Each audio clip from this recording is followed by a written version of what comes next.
భారత క్రికెట్ జట్టులో 2027 ICC one day ప్రపంచ కప్ నాటికి రోహిత్ శర్మ కొనసాగింపుపై చర్చలు జరుగుతోందన్న తరుణంలో మాజీ క్రికెటర్ ఆకాష్ చోప్రా కీలక వ్యాఖ్యలు చేశారు.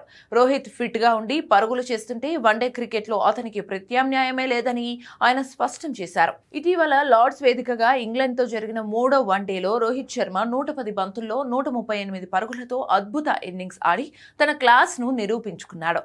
దాంతో అతని భవిష్యత్తుపై వస్తున్న ఊహాగానాలకు తాత్కాలికంగా తెరపడింది. పెద్ద టోర్నీల్లో విజయాలు సాధించిన అనుభవజ్ఞుల విలువలను ఎప్పుడూ తక్కువ అంచనా వేయకూడదని చోప్రా పేర్కొన్నారు. 2027 ప్రపంచ కప్ దక్షిణాఫ్రికాలో జరగనున్న నేపథ్యంలో అక్కడి క్లిష్టమైన పరిస్థితుల్లో రోహిత్ శర్మ అనుభవం జట్టుకు ఎంతో కీలకమని ఆకాష్ చోప్రా అభిప్రాయపడ్డారు.